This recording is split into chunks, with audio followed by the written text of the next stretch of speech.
Yeah, viewers all over the world. For some of you that are seeing me for the first time, Eze-Ana Ugochi tubelu na Oraifite ma ọ bụ kpọọ m Akachugo. Abụ m onye isi nchụaja na Ugochi tubelu ọdịnala temple.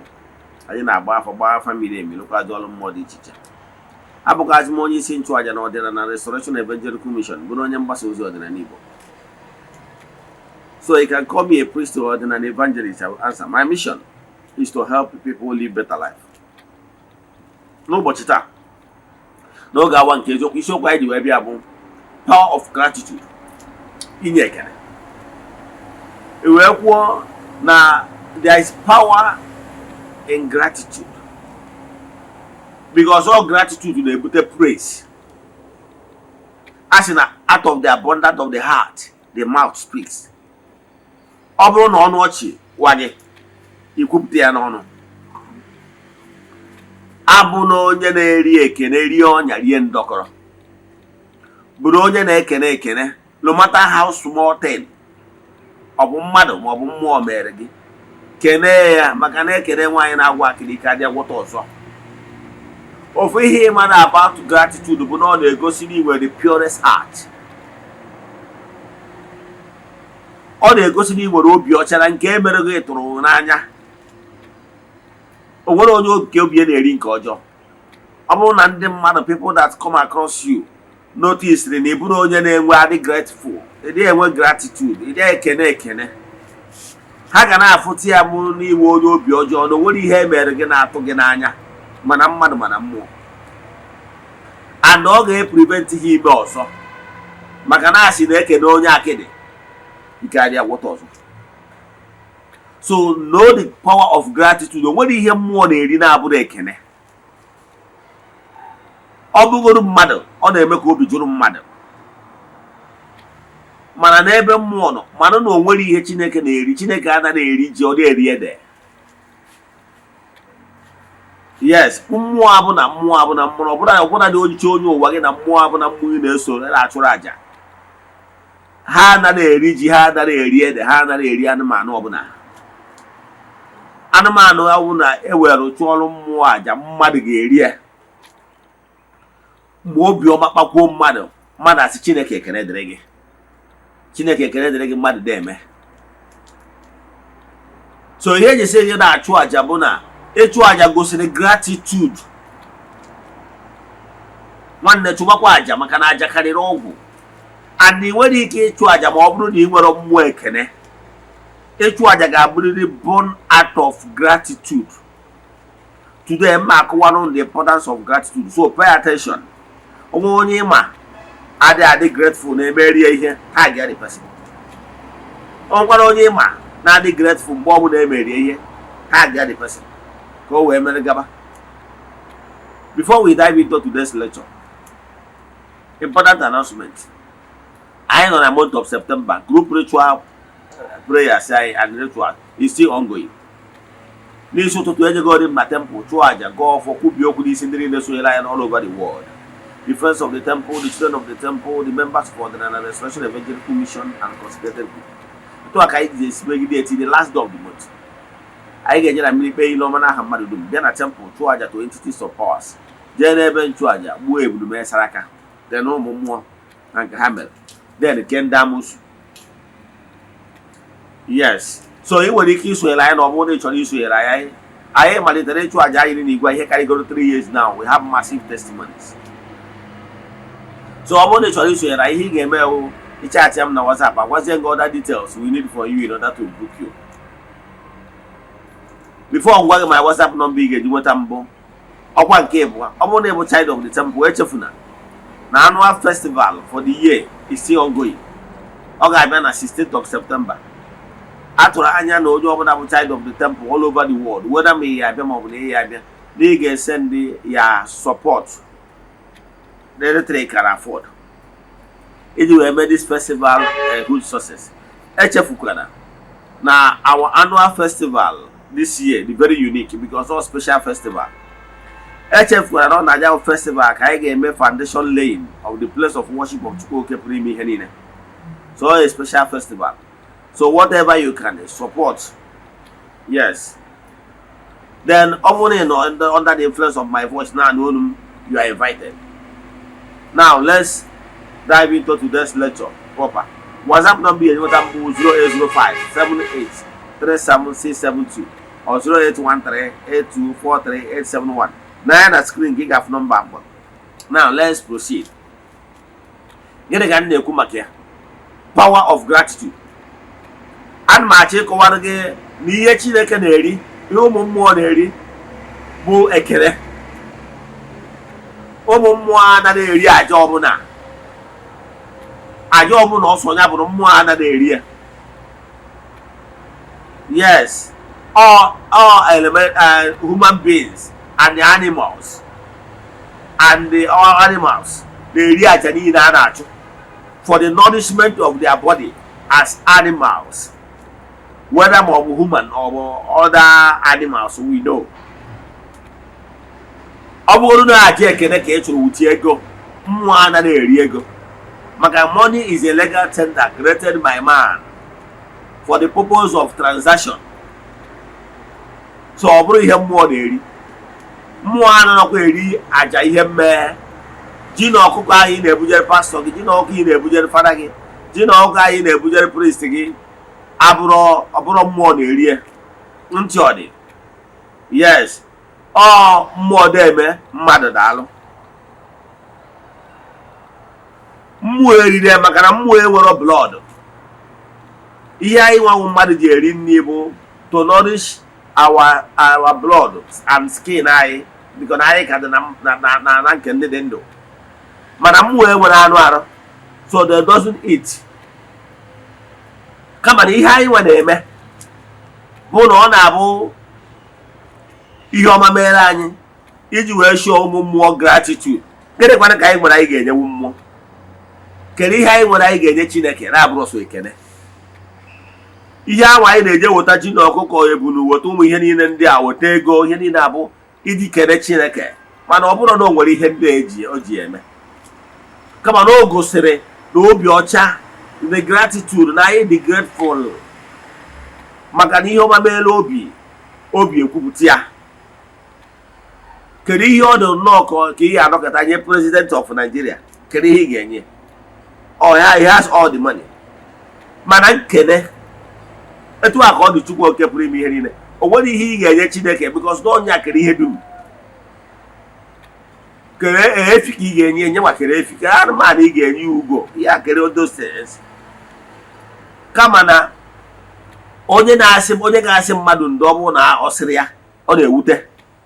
Onye ga-ekene na-emeri ihe ọ bụrụ na o kenere, ọ na-ewute.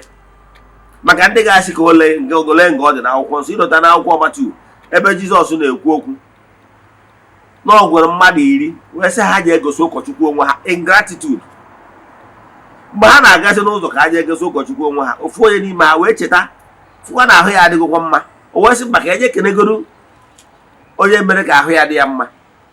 Mgbe ọ bịaziri, according to that story in the Bible, Jizọs wee na-asị ya ọ bụ na ọ bụrụ mmadụ 10 ka ya gwọrọ, kedu ebe ndị ọzọ nọ?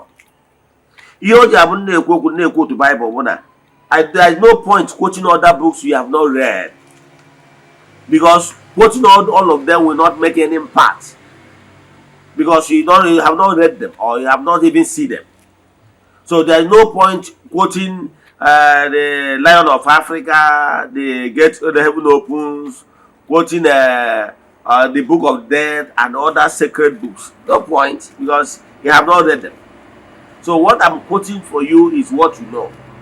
But why I'm quoting that their Bible, that Chukwu okike na-atụ anya ekene anyị ikele ọ dị very important. O wee jụọ ọ bụrụ mmadụ 10 ka ya gwụrụ, kere ebe 9 ndị ọzọ nọ. Chukwu okike na-atụ anya ekene. Nekwa anya ebe akụkwara anyị na Bible na-abata na synagogue, ndị mmadụ na-enye ekene for the riches of their wealth. A woman, what do you well? That the only thing on well with happiness about widow's might. Amonomo he nenye. Ihe omu ni nenye. Ya metana must be something you gave out of love, out of the abundance of the heart. About how big it important. Here them abo biochi jiru enye. So learn how to appreciate anybody that did any good thing for you or show love for you. Ọ bụ mmadụ mere gị ihe ọma, appreciate. Ọ bụ mmụọ mere gị ihe ọma, appreciate. Ka ị ghara ịba n'ụgwọ. Ihe ọ bụla mmadụ mere gị ma ọ bụ mmụọ mere gị, ị ga-ekenerịrị ekene ka ị ghara ịba n'ụgwọ. O nwere one thing that made me to love my grandmother so much. I remember then, those days. Ọ bụrụ na visit ya wee welu ihe dịka 500 naira wee nye, ọ ga-enwegide aṅụrị wee na-asị o nyenwa na onwe ya na-erizi akụ nwa nwa. Ọ na-ata bullshit. Ọ ga-ebido gbaba egwu, and on top of that, ọ ga-eje na-agwa onye ọbụla nwa ya ọbụla ọ fụrụ, ọ sị ya sị kelegwarị ya. O nwere afọ ọ na-ada akpọ abụ petne m, ọ na-ada akpọ m mgbe ahụ. Ọ sị ya kelee ya na m nyere ya ihe na-etu a. Ifu na ụmụ ya niile ga-akpọfu ya ebe ọ na ha fụ asị m na mma gwa m na ha weta m wetara ihe na-etu a. Ifu ya gratitude. So eji m ya wee love that woman very well. Ifu ya adome m oge ọbụla m na-achị nye ihe maka na egwu ọ ya agba na aṅụrị ọ ya enwe na ekpere ọ ya ekpe na hapụ ụzọ. Akwụọrọ m ụnụ dị pọ ifiri gị nwa m onye na-azụ ahịa. Mmadụ bịa na shop gị gochaa gị ahịa, inyekwara ya the value for the money o nyere gị. What stops you from appreciating the person, telling the person thank you for patronizing us? May God bless you. Ọtụtụ ndị mmadụ na-enwe obi ọjọọ, obi ha ga-eji wee si Chineke gọzie mmadụ na-agbawa ha obi, and ọ na-adị very irritating ma ọ bụrụ na ọ bụrụ onye adịghị grateful. Mụnwa personally, if you are not a type that normally appreciate little thing, nke nnukwu ama abịa. O nwere ebe m na-eje supermarket m na-eje ego ihe when I was in Abuja. To the supermarket, and I usually buy from two of them. But on this, and later I noticed one particular supermarket, after paying, they normally thank me so much for patronizing them. At a stage, I stopped buying from the other one, keep buying from them, because at least after paying them, they appreciate and bless me for buying from them. Yes, either for customer service, either for the banks. Thank you for banking with us. Thank you, welcome to First Bank. Thank you for banking with us. It's the customer service. So apply it in whatever you are doing in life, or your business, in your human relation, whatever you are doing with any human. Apply it, gratitude. You want to give them more than gratitude. Ọtụtụ ndị mmadụ adịghị ama ife ha na-elose mgbe ha, when they refuse to be grateful, say thank you. It's a magic word. Yes. Somebody be like, we watch another one on this weather here. Where's your cake? Camel moye.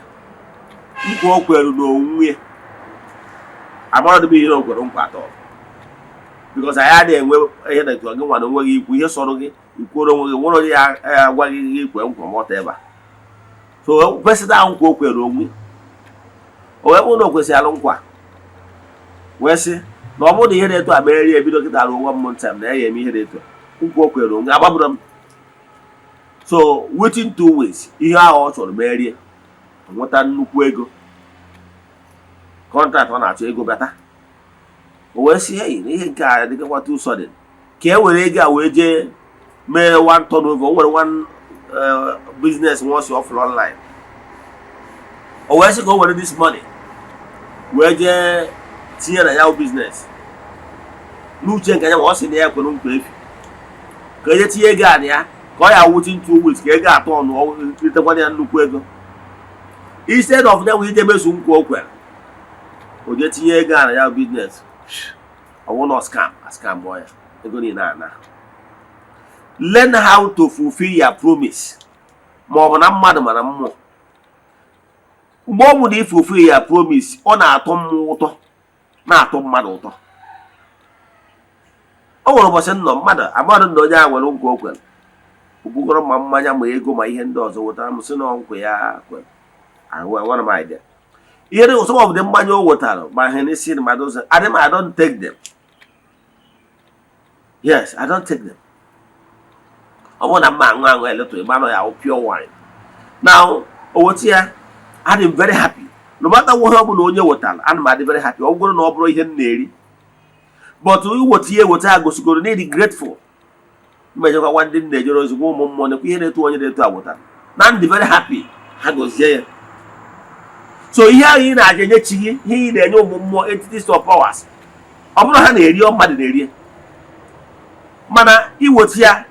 Obi na atọ ha ụtọ n'icheta nke ha mere gị maka na o chefuru ochie ọrụ ọfụ a eru ya aka mgbe ị wetara ya onye bụ onye isi priest ga-asị ụmụ mmụọ nekwana ihe na-eto onye na-eto a wetara ingratitude biko gozieni ya mmụọ erigo mgbe ị bịara na be m nye m ihe m adịghị eri I will thank you, be very grateful. Your kpọkwu ezumezu ha gozie gị however mba ewere ihe anye ndị na-eri nke ha wee nwee aṅụrị so mmụọ abụrụ ha na-eri aja kama na ha wa anyị kene ha mmadụ erizie wee return kwa glory gratitude to them.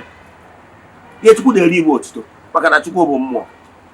Gịnị ka m na-ekwu maka ya? Learn how to always be grateful, appreciate little thing ka e wee na-emerụ gị ọzọ. Ọtụtụ n'ime ụlọ ihe kpatara ụzọ iji wee kpọchie bụ na ike nọrọ na nke emere dị afọ ọzọ ama erughị aka. Ka m kwụsị ebe a. Learn the power of gratitude. Ọsọ ya ka mmụọ chọrọ.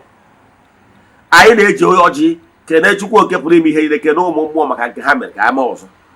Learn to be grateful. Ihe ọbụla mmadụ mere gị ọwụsị ya bụgoro small thing. Learn how to balance it.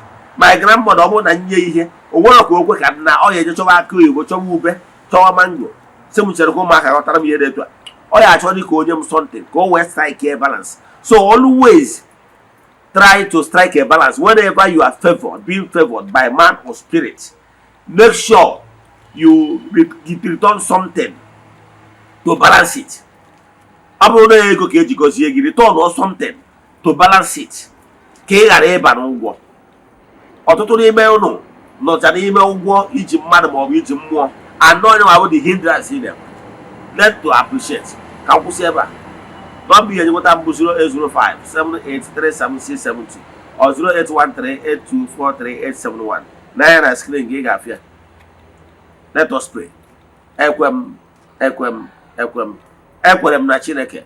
Ekwere m na ọ dị ihe siri m ike ka Chineke na-apụghị izi m ụzọ m ga-esi lụwuo ya n'ihi na ọ mazuru ihe niile.